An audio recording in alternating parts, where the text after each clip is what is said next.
ಬೆಳಗ್ಗೆ ಸರಿಯಾಗಿ ತಿಂಡಿನೂ ತಿಂದಿಲ್ಲ, ಮಧ್ಯಾಹ್ನ ಊಟನೇ ಮಾಡಿಲ್ಲ. ಈಗ ನೋಡಿದ್ರೆ ಹೀಗೆ ಕೂತಿದ್ಯಾ? ಏನಾಯ್ತೆ ನಿನಗೆ? ರೀ, ನಾವು ತಪ್ಪು ಮಾಡ್ಬಿಟ್ಟಿದೀವಿ ಅನಿಸ್ತಿದೆ ರೀ. ತಪ್ಪ? ನಾವೇನು ತಪ್ಪು ಮಾಡಿದೀವಿ? ವಯಸ್ಸಿಗೆ ಬಂದಿರೋ ಮಗಳನ್ನ ಅಷ್ಟು ದೂರದ ಹಳ್ಳಿಯಲ್ಲಿ ಒಬ್ಬಳನ್ನೇ ಬಿಡಬಾರ್ದಾಗಿತ್ತು ರೀ. ಬಿಡಬಾರ್ದಿತ್ತು ಅಂತಂದ್ರೆ ಮನೆಯಲ್ಲೇ ಇಟ್ಕೊಂಡು ಬಂದು ಹೋಗೋವ್ರಿಗೆಲ್ಲ ಗೊತ್ತಾಗ ಹೋಗಿ ಮಾಡ್ಬೇಕಾಗಿತ್ತ? ಹಾಗಲ್ಲ ರೀ, ಹೆತ್ತ ಮಗಳು ಎಲ್ಲೋ ಅನಾಥೆ ತರ ಇದ್ರೆ ನಾವಿಲ್ಲಿ ನೆಮ್ಮದಿಯಾಗಿರೋದಿಕ್ಕಾಗತ್ತಾ? ಅವಳಲ್ಲಿ ಹೇಗಿದ್ದಾಳೋ ಏನೋ, ಅಲ್ಲಿ ವಾತಾವರಣಕ್ಕೆ ಹೊಂದ್ಕೊಂಡಿದ್ದಾಳೋ ಇಲ್ವೋ? ಅಲ್ಲ ಕಣೆ, ನಿನ್ನೆ ತಾನೇ ನೀನೇ ಫೋನ್ ಮಾಡಿ ಮಾತಾಡ್ದಿಲ್ಲ ರೀ. ಫೋನಲ್ಲಿ ಮಾತಾಡೋದಕ್ಕೂ ನೇರವಾಗಿ ಮಾತಾಡೋದಕ್ಕೂ ವ್ಯತ್ಯಾಸ ಇಲ್ವೇನ್ರಿ? ರೀ, ನೋಡ್ಕೊಂಡು ಬರೋಣ ರೀ. ಅಲ್ಲ ಕಣೆ, ಬೇಕು ಅಂದ ತಕ್ಷಣ ಅಷ್ಟು ದೂರ ಹೋಗಿ ನೋಡ್ಕೊಂಬರೋದಕ್ಕಾಗತ್ತೇನೆ? ಪದ್ಮ ಅಲ್ಲೇನು ಒಬ್ಬಳೇ ಇಲ್ವಲ್ಲ, ತಾಯಿ ಥರ ನೋಡ್ಕೊಳ್ಳೋ ಅಜ್ಜಿ ಇದ್ದಾಳೆ, ಅವಳು ಚೆನ್ನಾಗೇ ನೋಡ್ಕೊಳ್ತಾಳೆ ಬಿಡು. ಗೊತ್ತು, ನಿಮಗೆ ಹೆತ್ತ ಮಗಳಿಗಿಂತಲೂ ಕೆಲಸನೇ ಹೆಚ್ಚು ಅಂತ ಚೆನ್ನಾಗಿ ಗೊತ್ತು. ನನಗೆ ನನ್ನ ಮಗಳ ಮೇಲೆ ಎಷ್ಟು ಪ್ರೀತಿ ಇದೆಯೋ ನನ್ನ ಕೆಲಸದ ಬಗ್ಗೆನೂ ಅಷ್ಟೇ ಶ್ರದ್ಧೆ ಇದೆ. ನನ್ನ ಮಗಳು ಅಂದರೆ ನನ್ನ ಒಬ್ಬನಿಗೆ ಮಾತ್ರ ಸಂಬಂಧಪಟ್ಟವಳು. ಅದೇ ನನ್ನ ಕೆಲಸ ನೂರಾರು ಕಾರ್ಮಿಕರಿಗೆ ಸಂಬಂಧಪಟ್ಟಿದೆ. ಅವರು ಶ್ರೇಯೋಭಿಲಾಷೆ ನೋಡ್ಕೊಳ್ಳೋ ಜವಾಬ್ದಾರಿನ ನಮ್ಮದೇ ತಾನೆ. ಹಾಂ, ಆಯಿತು ಕಣೆ, ನನಗೆ 2 ದಿವಸ ಸಮಯ ಕೊಡು. ಅಷ್ಟರಲ್ಲಿ ನಾನು ನನ್ನ ಕೆಲಸ ಎಲ್ಲ ಮುಗಿಸ್ಕೊಂಡು ರೆಡಿ ಆಗ್ತೀನಿ, ಹೋಗ್ಬಿಟ್ಟು ಬರೋಣ. ನಾನು ನನ್ನ ಕೆಲಸ ಮುಗಿಸ್ಕೊಳ್ಳೋಷ್ಟರಲ್ಲಿ ನೀನು ನಿನ್ನ ಕೆಲಸ ಎಲ್ಲ ಮುಗಿಸ್ಕೊ. ನನ್ನ ಕೆಲಸನ ಏನ್ರಿ ಅದು? ಅದೇ ಮಗಳಿಗೋಸ್ಕರ ಬುತ್ತಿ ಕಟ್ಟೋದು, ಚಕ್ಲಿ, ಕೋಡ್ಬಳೆ, ನಿಪ್ಪೊಟ್ಟು ಎಲ್ಲ ಕಟ್ಕೋಬೇಕಲ್ಲ. ಆಯ್ತು ರೀ, ನಾಳೆನೇ ಎಲ್ಲ ರೆಡಿ ಮಾಡ್ತೀನಿ. ಆಯ್ತು, ಹೋಗು, ಊಟ ಮಾಡ್ಕೊಂಡು ಬಂದು.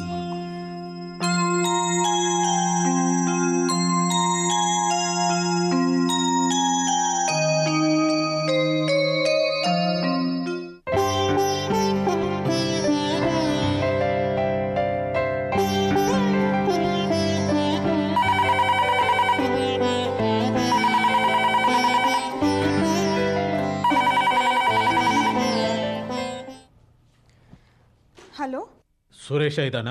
ಮೊದಲು ನೀವ್ಯಾರು ಅಂತ ಹೇಳಿ. ನನ್ನನ್ನೇ ಯಾರು ಅಂತೀಯಾ? ನಾನು ಪುರುಷೋತ್ತಮ್. ಸುರೇಶ ಮನೇಲಿದ್ದಾನ ಇಲ್ವಾ?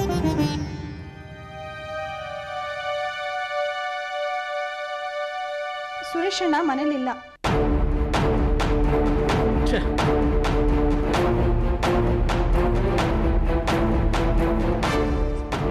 ಯಾರ್ದು ಫೋನು? ಯಾರೋ ಪುರುಷೋತ್ತಮ್ ಅಂತ ಫೋನ್ ಮಾಡಿದ್ರು. ಅದಕ್ಕೆ ನೀನೇನಂದೆ? ಸುರೇಶ ಮನೇಲಿದ್ದಾನ ಅಂತ ತುಂಬಾ ಹೊರಟಾಗಿ ಹೇಳಿದ್ರು. ಅದಕ್ಕೆ ನಾನು ಇಲ್ಲ ಅಂತ ಹೇಳ್ಬಿಟ್ಟೆ. ಬುದ್ಧಿ ಇದೆಯೇನ ನಿನಗೆ? ಬೆಳಗಿಂದ ಮನೇಲೆ ಬಿದ್ದಿದ್ದೀನಿ, ಇಲ್ಲ ಅಂತ ಹೇಳಿದ್ಯಲ್ಲ. ಏನಾಯ್ತು ಸುರೇಶ? ಯಾಕೋ ಆ ಮಗು ಮೇಲೆ ಹಾಕಿದ್ಯಾ? ಅಪ್ಪ, ಮಗುನ ಇವಳು 3 ಕತ್ತೆ ವಯಸ್ಸಾಗಿದೆ. ಮಾವ ಫೋನ್ ಮಾಡಿ ಸುರೇಶ ಇದ್ದಾನ ಅಂತ ಕೇಳಿದ್ರೆ ಇಲ್ಲ ಅಂತ ಹೇಳಿದಾಳೆ. ಸ್ಫೂರ್ತಿ, ನೀನ್ ಯಾಕಮ್ಮ ಹಾಗೆ ಹೇಳಕ್ ಹೋದೆ? ಅದು ಅಪ್ಪಾಜಿ, ಹೋದ್ಸಲ ಫೋನ್ ಬಂದಾಗ ಸುರೇಶಣ್ಣ ನನ್ನ ಮನೇಲಿ ಇಲ್ಲ ಅಂತ ಹೇಳ್ಬಿಡು ಅಂದಿದ್ದ. ಅದಕ್ಕೆ ಈಗ ಏಯ್, ಯಾವನ ಒಬ್ಬನಿಗೆ ಇಲ್ಲ ಅಂತ ಹೇಳು ಅಂದ್ರೆ ನೀನು ಊರಿನಲ್ಲಿ ಇರೋರಿಗೆಲ್ಲ ಇಲ್ಲ ಅಂತ ಹೇಳು ಅನ್ನ. ನನ್ನನ್ನು ಕೇಳಿದೆ ಮನೇಲಿ ಇಲ್ಲ ಅಂತ ಹೇಗೆ ಹೇಳಿದೆ ನೀನು? ಹೇಗೆ ಹೇಳಿದೆ ನೀನು? ಈಗೇನಾಯ್ತು ಅಂತ ಹೀಗೆ ಹಾರಾಡ್ತಿದ್ಯಾ? ಪಾಪ ಮಗುಗೇನು ಗೊತ್ತಿಲ್ಲದೆ ಹಾಗೆ ಮಾತಾಡಿದಾಳೆ. ನೋಡಿದ್ಯಾ ಎಷ್ಟು ನೊಂದ್ಕೊಂಡು ಹೋದ? ಹೇಳೋದನ್ನು ನಯವಾಗಿ ಹೇಳಕ್ಕಾಗಲ್ಲ. ನಿಮ್ಮ ಮಾವನಿಗೆ ನೀನೇ ಫೋನ್ ಮಾಡಿ ಏನು ಅಂತ ಕೇಳು.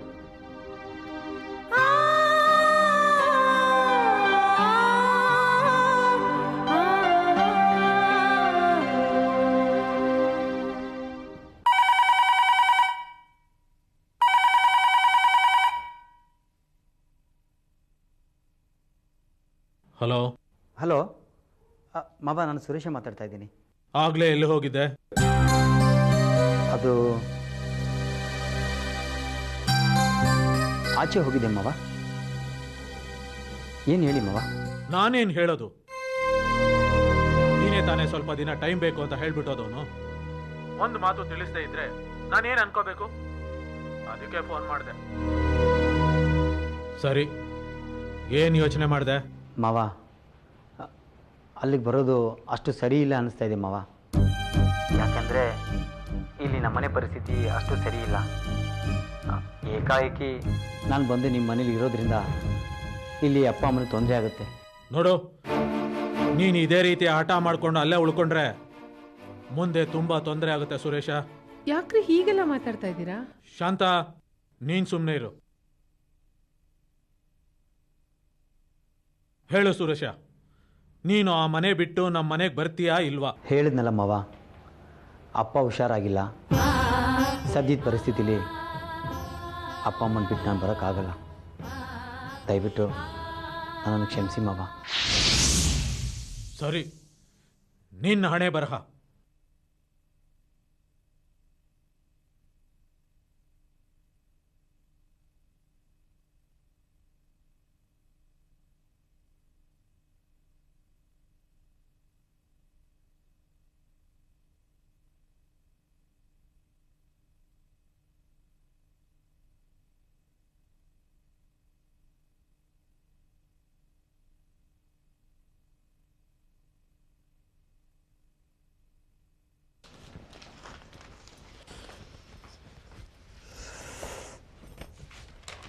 ಸುಶಿ, ಸ್ಫೂರ್ತಿ ಮಲಗಿದ್ಲ? ಆಗ್ಲೇ ಮಲ್ಕೊಂಡ್ಲು. ಸುರೇಶ ಇನ್ನೂ ಬಂದಿಲ್ವಾ? ಇನ್ನೂ ಬಂದಿಲ್ಲ ರೀ. ಇತ್ತೀಚೆಗೆ ಯಾಕೋ ಅವನು ಅರ್ಧ ರಾತ್ರಿ ಆದ್ರೂ ಮನೆಗೆ ಬರಲ್ಲ. ಮನೆಯಲ್ಲೂ ಮಂಕಾಗಿರ್ತಾನೆ. ಯಾಕೆ ಹೀಗಾಗ್ತಾ ಇದ್ದಾನೋ ಒಂದು ಅರ್ಥ ಆಗ್ತಾ ಇಲ್ಲ. ಅದಕ್ಕೆ ಕಾರಣ ಇದೆ ಕಣೆ. ಇಷ್ಟು ದಿವಸ ನಮ್ಗದು ಗೊತ್ತಾಗ್ತಿರ್ಲಿಲ್ಲ. ನಮಗೆ ಗೊತ್ತಿಲ್ಲದೆ ಇದ್ದ ಕಾರಣ ಏನ್ರಿ? ಅಲ್ವೇ, ನಮ್ಮ ಸುರೇಶನ ವಯಸ್ಸೆಷ್ಟು? ಆ ವಯಸ್ಸಿನ ಹುಡುಗರು ಹೇಗಿರ್ತಾರೆ ಹೇಳ? ಹೆಂಡತಿ ಮಕ್ಕಳ ಜೊತೆ ಆರಾಮಾಗಿ ಸಂತೋಷವಾಗಿರ್ತಾರೆ. ಆದ್ರೆ ನಮ್ಮ ಸುರೇಶ ಮಗು ಹುಟ್ಟಕ್ಕೆ ಮುಂಚೆ ಮಗುನ್ ಕಳ್ಕೊಂಡ. ಪ್ರೀತಿ ಮಾಡಿದ ಹೆಂಡತಿಯಿಂದ ದೂರ ಆದ. ಈ ಅಪ್ಪನ ಆಸ್ಪತ್ರೆ ಖರ್ಚಿಗೆ ಸಾಲ ಮಾಡಿ ಸಂಕಟಕ್ಕೆ ಸಿಕ್ಕಾಕೊಂಡ.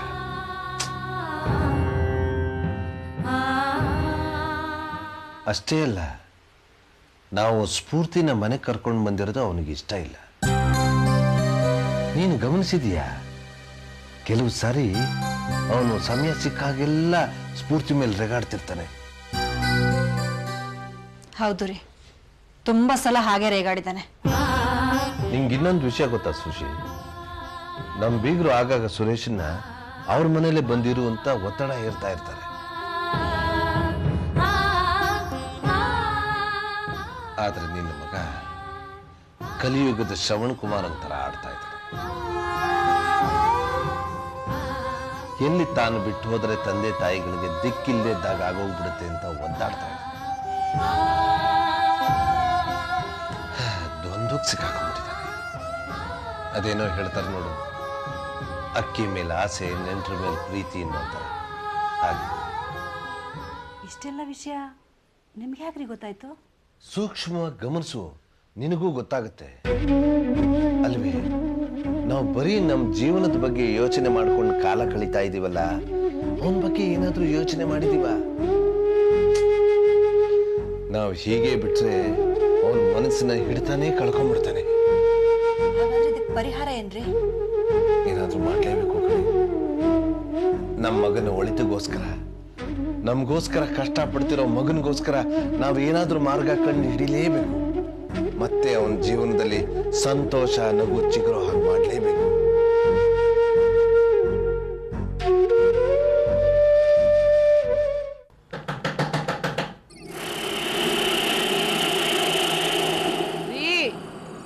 ಯಾರೋ ಬಂದಿದ್ದಾರೆ ನೋಡ್ರಿ. ಅಯ್ಯೋ, ನಮ್ಮನೆಗೆ ಯಾರೋ ಬಂದಿದ್ದಾರೆ, ಹೋಗಿ ನೋಡಿ. ಟೈಮ್ ಎಷ್ಟಾಯ್ತು ನೋಡಿ? 2 ಗಂಟೆ. ಇಷ್ಟೊತ್ತಲ್ಲಿ ಯಾರು ಬರ್ತಾರೆ? ರೀ, ಕಳ್ರಿಗಿಳ್ರು ಬಂದಿದ್ದಾರಾ? ಅವ್ರು ಯಾಕೆ ಬರ್ತಾರೆ ಕಳ್ರು? ಇಲ್ಲ, ಸಾಲ್ಗಾರ ಇರ್ಬೇಕು. ಸಾಲ್ಗಾರ ಆದ್ರೆ ಬಾಗ ತೆಗಿತೆ ಬಿಡ, ಮಲ್ಕೊ. ರೀ, ಎದ್ದು ಹೋಗಿ ನೋಡ್ರಿ ಯಾರು ಅಂತ ಹೇಳ್ರಿ. ಏನ್ ಜನಗಳಯ್ಯ, ಹೊತ್ತು ಗೊತ್ತು ಒಂದೂ ಇಲ್ಲ. ಬಂದೇ ಇರು. ಇರಿ, ನಾನು ಬರ್ತೀನಿ. ಬಾ.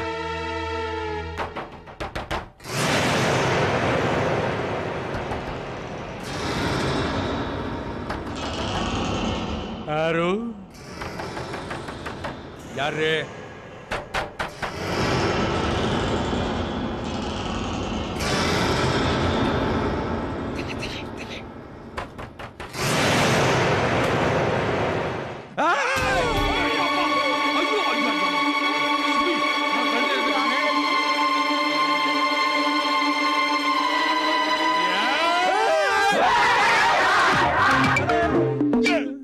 ಸುಂದ್ರ ಕಣೆ. ಸುಂದ್ರು ಎಲ್ಲೋ ಹೋಗಿದೆ ಇಷ್ಟು ದಿನ? ಏಯ್, ನೀನ್ ಮನೆ ಬಿಟ್ಟು ಹೋಗ್ಬಿಟ್ಟಿದ್ದೆ ಅನ್ಕೊಂಡಲ್ಲೋ. ನಾನಿನ್ ಮಗ ತಾನೆ. ಸುಬ್ಬಿ ಬನ್ನಿ ಇಲ್ಲಿ ಈ ಕಡೆ. ಅಯ್ಯೋ, ಎಂತ ಅಡ್ಡಾಡಿ ಪ್ರಶ್ನೆ ಕೇಳ್ತೀಯೋ? ಯಾಕೆ ಬಂತು ಅನುಮಾನ? ಅನುಮಾನ ಅಲ್ಲ ಮಮ್ಮಿ, ಲೈಫ್ ಅಂಡ್ ಪ್ರಾಬ್ಲಮ್. ಗಾಡಿ ನಾನ್ ಮೊದ್ಲು ಕೇಳಿದ್ದಕ್ಕೆ ಉತ್ತರ ಕೊಡಿ. ನಾನ್ ನಿಮ್ ಸ್ವಂತಾನೆ. ನನಗೇನಾದ್ರು ತೊಂದರೆ ಬಂದ್ರೆ ನೀನ್ ಅದಕ್ಕೆ ಹೆಲ್ಪ್ ಮಾಡ್ಲೇಬೇಕು ತಾನೆ. ಏನಪ್ಪ ನಿಂಗೆ ಅಂತ ಕಷ್ಟ ಬಂದಿರೋದು ಇವಾಗ? ಬರೀ ಪ್ರಾಬ್ಲಮ್ ಅಲ್ಲ daddy, great problem. Rowdies and police in my back.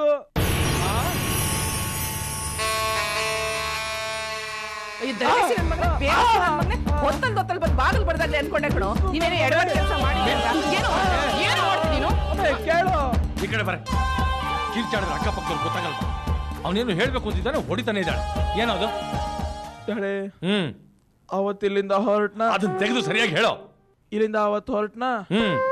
ಹೊರಟವನ್ನೇ ಸೀದಾ ಬಾಂಬೆಗೆ ಹೋದ. ಬಾಂಬೆಲಿ ನನಗೊಬ್ಬ ಫ್ರೆಂಡ್ ಇದ್ದಾನೆ. ಅವನು ಬಾಲಿವುಡ್ ಅಲ್ಲಿ ಗ್ರೇಟ್ ಡೈರೆಕ್ಟರು. ಸುಂದ್ರ, ಬಾಲಿವುಡ್ ಡೈರೆಕ್ಟರ್ ನಿನ್ ಫ್ರೆಂಡಾ? ಎಸ್ ಡ್ಯಾಡ್, ಬಾಲಿವುಡ್ ಅಲ್ಲಿ ಅರ್ಧಕ್ಕರ್ಧ ಜನ ನನ್ನ ಕ್ಲೋಸ್ ಫ್ರೆಂಡ್ಸ್, ಗೊತ್ತಾ? ಸುಂದ್ರ, ಹೌದೇನು ಸುಂದ್ರ? ನಿಜನೇನೋ? ನಿನ್ನ ಹಸ್ಬೆಂಡ್ ಆಣೆ, ನನ್ನಿ ಡ್ಯಾಡಿ ಆಣೆ. ತೆಗಿಯ ಕೈ. ನಿನ್ಗೆ ಆಣೆ ಹೇಳಕ್ ನಾನೇ ಬೇಕಿತ್ತ. ನೇರವಾಗಿ ವಿಷಯಕ್ಕೆ ಬರ. ಸುಮ್ನೆ ರೀ, ಹೇಳೋ. ಅಲ್ಲಿಗೆ ಬರ್ತಾ ಡ್ಯಾಡಿ. ನನ್ನ ಫ್ರೆಂಡ್ ಹತ್ರ ಹೋದ್ನಾ, ಒಂದ್ ಒಳ್ಳೆ ಸ್ಕ್ರಿಪ್ಟ್ ರೆಡಿ ಮಾಡಿದೀನಿ, ಮಲ್ಟಿ ಸ್ಟಾರರ್ ಫಿಲಂ ತೆಗೋಣ ಅಂತ. ದೊಡ್ಡ ದೊಡ್ಡ ಹೀರೋಗಳ ಡೇಟ್ಸು ಇದೆ ಅಂದ. ಹಾಗಾದ್ರೆ ಪಿಕ್ಚರ್ ಶುರು ಮಾಡೋಣ ಅಂತಿದ್ವಿ. ಪ್ರೊಡ್ಯೂಸರ್ ಸಿಗ್ಲಿಲ್ಲ. ಇದನ್ನ ಹೇಳಕ್ ಇಷ್ಟೊತ್ತಲ್ಲಿ ಬಂದು ನಮ್ ನಿದ್ದೆ ಹಾಳು ಮಾಡಿದ್ಯಾ?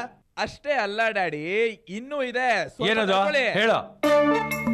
ಹೇಗೂ ಸ್ಟಾರ್ ಹೀರೋಗಳ ಡೇಟ್ಸ್ ಇದೆ, ನಾವೇ ಯಾಕೆ ಪ್ರೊಡ್ಯೂಸ್ ಮಾಡಬಾರ್ದು ಅಂತ ಹೇಳಿ ಫೈನಾನ್ಸರ್ಸ್ ನ ಹಿಡಿದು 1 crore ಸಾಲ ಮಾಡಿ ನಾವೇ ಪಿಕ್ಚರ್ ಶುರು ಮಾಡ್ಬಿಟ್ವಿ.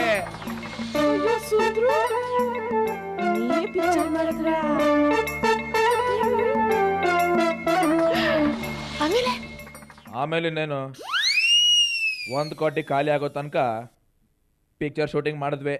ಆಮೇಲೆ ಇನ್ನೇನು ಆಮೇಲೆ ಅಂತ ಕೇಳ್ತಿದ್ದೀರಾ? ದುಡ್ಡು ಇಲ್ಲದೆ ಪಿಕ್ಚರ್ ನಿಂತೋಗ್ಬಿಡ್ತು. ಮಾಡಿದ್ 1 ಕೋಟಿ ಸಾಲ ಮೀಟರ್ ಬಡ್ಡಿ ಬೆಳೆದು ಬೆಳೆದು ಬೆಳೆದು 1.5 ಕೋಟಿ ಕೂತಿದೆ. ಫೈನಾನ್ಸರ್ಸ್ ಸಾಲ ತೀರ್ಸು ಅಂತ ಬೆನ್ನಿಂದ ಬಿದ್ದಿದ್ದಾರೆ. ಅಲ್ವೋ ಸುಂದ್ರ, ಮಾಡಿದ್ 1 ಕೋಟಿ ಸಾಲನ ಸಿನಿಮಾ ಮೇಲೆ ಹಾಕ್ಬಿಟ್ಟಿದ್ದೀರಾ. ಸಾಲ ಹೆಂಗ್ ತೀರಿಸ್ತೀರಾ? ಈಗ ಏನೋ ಮಾಡ್ತೀವಿ ಸುಂದ್ರ. ಏನ್ ಮಾಡೋದು ಅಂದ್ರೆ, ಪಿಕ್ಚರ್ ನ ಹೆಂಗಾದ್ರೂ ಮಾಡಿ ಕಂಪ್ಲೀಟ್ ಮಾಡ್ಬೇಕು, ಅದನ್ನ ರಿಲೀಸ್ ಮಾಡ್ಬೇಕು, ಅದ್ರಲ್ಲಿ ಬರೋ ಲಾಭದಿಂದ ಸಾಲ ತೀರ್ಸ್ಬೇಕು. ಸರಿ ಸರಿ ಸರಿ. ಪಿಕ್ಚರ್ ಹೆಂಗ್ ಫಿನಿಶ್ ಮಾಡ್ತೀರಾ? ಅದಕ್ಕೆ ಡ್ಯಾಡಿ ನಿನ್ನ ಹತ್ರ ಬಂದಿರೋದು. ನನ್ನ ಹತ್ರನಾ? ನೀನ್ ಹೇಗಾದ್ರೂ ಮಾಡಿ ನಂಗೆ 1.5 ಕೋಟಿ ರೂಪಾಯಿ ಅಡ್ಜಸ್ಟ್ ಮಾಡ್ಕೊಟ್ಬಿಟ್ರೆ ನಾನು ಪಿಕ್ಚರ್ ಮುಗಿಸ್ಬಿಡ್ತೀನಿ. ಏನೋ ನಿಮ್ಮ ಅಪ್ಪ ಏನ್ ವರ್ಲ್ಡ್ ಬ್ಯಾಂಕ್? ನೀನ್ ಕೇಳ್ದಾಗೆಲ್ಲ ಅಷ್ಟೊಂದು ದುಡ್ಡು ಕೊಡಕ್ಕೆ? ನೋಡಿದ್ರೇನ್ರಿ ಅವ್ನ ಹೆಂಗ್ ಕೇಳ್ತಾನೆ ಅಂತ? ಕೇಳಿದೆ ಇನ್ನೇನ್ ಮಾಡ್ತಾನೆ? ಇವರಪ್ಪ ದುಡ್ಡಿನ ಗಿಡ ಹಾಕಿದ ನೋಡು ಮನೆಯಲ್ಲಿ. ಲೈ ಲೈ, ಬೆಳಗಾಗಿದ್ರೆ ಟೀ ಕುಡಿಯಕ್ಕೆ 1 ರೂಪಾಯಿ ಇಲ್ಲ ಕಣ ಜೋಬಲ್ಲಿ. 1.5 ಕೋಟಿ ರೂಪಾಯಿ ಅಂತೆ. ಹುಡುಗಾಟ ಆಡ್ತಿದ್ಯಾ? ಹುಡುಗಾಟ ಆಡೋ ವಯಸ್ಸಾ ಡ್ಯಾಡಿ ನಂದು. ಮಮ್ಮಿ, ಇರೋದು ಹೇಳ್ತಿದ್ದೀನಿ ಕೇಳಿ. ನನಗೆ ದುಡ್ಡು ಸಿಗ್ಲಿಲ್ಲ ಅಂದ್ರೆ ಪಿಕ್ಚರ್ ಕಂಪ್ಲೀಟ್ ಮಾಡಕ್ಕಾಗಲ್ಲ. ಪಿಕ್ಚರ್ ಕಂಪ್ಲೀಟ್ ಮಾಡಲಿಲ್ಲ ಅಂದ್ರೆ ಸಾಲ ತೀರ್ಸಕ್ಕಾಗಲ್ಲ. ಸಾಲ ತೀರ್ಸ್ಲಿಲ್ಲ ಅಂದ್ರೆ ಆ ಫೈನಾನ್ಸಿಯರ್ಸು ನನ್ನ ಮಾತ್ರ ಬಿಡೋದೇ ಇಲ್ಲ. ಈಗಾಗ್ಲೇ ಕಾಯ್ಕೊಂಡಿದಾರ ಮಮ್ಮಿ ಹುಡುಗರು. ಸಿಕ್ಕಿದ್ ಕೂಡ್ಲೆ ಕೈಮಾ ಮಾಡಕ್ ಬಿಡ್ತಾರೆ. ಅಯ್ಯೋ ಅಯ್ಯೋ ಅಯ್ಯೋ ಅಯ್ಯೋ, ಏನು ಸುಂದ್ರ ಹಿಂಗೆ ಎದುರಿಸ್ತಿದ್ಯಾ? ನೋಡ್ರಿ ಅವ್ನು ಹೆಂಗ್ ಮಾತಾಡ್ತಾನೆ ಅಂತ. ಹೆದರ್ಸ್ತಾ ಇಲ್ಲ ಮಮ್ಮಿ, ನಿಮ್ ಮಗನ ಉಳಿಸ್ಕೊಳ್ಳಿ ಅಂತ ಎಚ್ಚರಿಸ್ತಾ ಇದ್ದೀನಿ. ನಂಗೆ ನನ್ ಬಗ್ಗೆ ಚಿಂತೆ ಇಲ್ಲ ಡ್ಯಾಡಿ. ನಾನೇನೋ ಟಿಕೆಟ್ ತಗೊಂಡ್ಬಿಡ್ತೀನಿ. ಅಯ್ಯೋ ಬಿಡ್ತು ನನ್ನ ಮಗನೇ. ಎಲ್ ಬಿಡಕ್ ಮಮ್ಮಿ, ರಾಮೇಶ್ವರಕ್ಕೆ ಹೋದ್ರು ಶನೀಶ್ವರ ಬಿಡೋದಿಲ್ವಂತೆ. ಹಂಗೆ ಈ ಫೈನಾನ್ಸಿಯರ್ಸ್ ನೋಡಿ ಡ್ಯಾಡಿ, ಯೋಚನೆ ಮಾಡಿ, ನಿಮಗೂ ವಯಸ್ಸಾಗಿದೆ, ನೀವು ನನ್ನ ಅಲ್ಲಿಗೆ ಫಾಲೋ ಮಾಡಿದ್ಮೇಲೆ ಮಮ್ಮಿ ಯಾರು ನೋಡ್ಕೋತಾರೆ? ನನ್ನ ಮಗ ಹುಚ್ಚು ಚಗಾಡಿದ್ರು ಕರೆಕ್ಟಾಗಿ ಮಾತಾಡ್ತಾನ್ರಿ. ನೋಡ್ರಿ, ನನ್ನ ಮಗನಿಗೋಸ್ಕರ 1.5 ಕೋಟಿನ ಅಡ್ಜಸ್ಟ್ ಮಾಡ್ಕೊಟ್ರಿ. ಲೇ ಏ ಸುಬ್ಬೆ, ಏನ್ ಮಾತಾಡ್ತಿದ್ಯಾ? 1.5 ಕೋಟಿ ರೂಪಾಯಿ ಕಣೆ ಅವ್ನು ಕೇಳ್ತಿರೋದು. ಬಂದ್ಬಿಟ್ರೆ ಸ್ವಂತ ಮಗನ್ ಕಳ್ಕೊಂಡ್ಬಿಡ್ತೀವ್ರಿ. ಒಂದ್ ಸರಿ ಅವ್ನ ಮಕ್ಕ ನೋಡ್ರಿ, ಸುಮ್ಮನೆ ಮಗ ತೋರ್ಸು. ಡ್ಯಾಡಿ ಡ್ಯಾಡಿ ಸುಂದ್ರು ಇಲ್ಲ, ಈ ನನ್ನ ಮಗನಿಗೋಸ್ಕರ ಏನಾದ್ರೂ ಮಾಡಿ 1.5 ಕೋಟಿ ಅಡ್ಜಸ್ಟ್ ಮಾಡೇ ಮಾಡ್ತೀನಿ.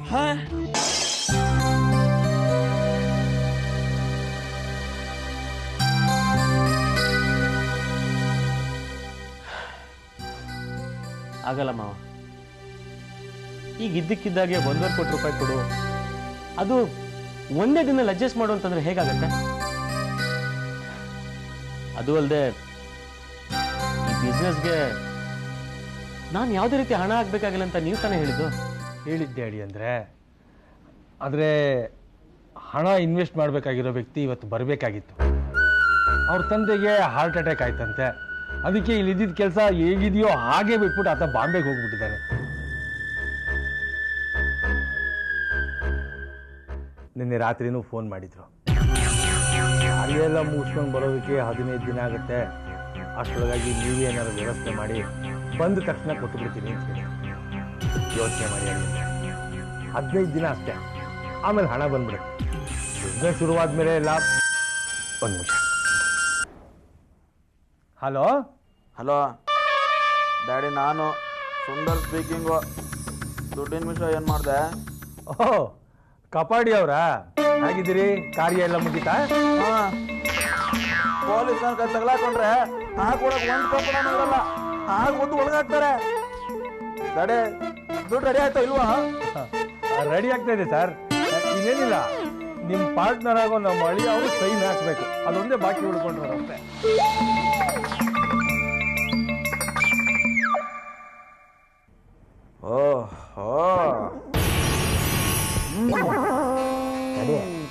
ಅವ್ರೇನ್ ಪುಟ್ಟಿಂಗು? ಅವ್ರ ತಲೆ ಮೇಲೆ ಟೋಪಿ, ಇವ್ ಪುಟ್ಟಿಂಗು. ಅದೇ ಪ್ರಯತ್ನದಲ್ಲೇ ಇದ್ದೀನಿ. ಇನ್ನು ಸ್ವಲ್ಪ ಅಕೌಂಟ್ಸ್ ಎಲ್ಲ ನೋಡ್ತಾ ಇದೀವಿ. ಒಂದು 5-6 ನಿಮಿಷದಲ್ಲಿ ಎಲ್ಲ ಮುಗಿದೋಗುತ್ತೆ. ಏನ್ ಮುಗಿಸ್ತೀಯ ಏನೋ? ನೀನ್ ಮುಗಿಸೋ ಕಡೆ ನೀನ್ ನನ್ನ ಸ್ಟೋರಿ ಕಡೆ ಫೇಲಿಂಗ್ಸ್ ಆಗ್ತಾರೆ ಸಾಕು.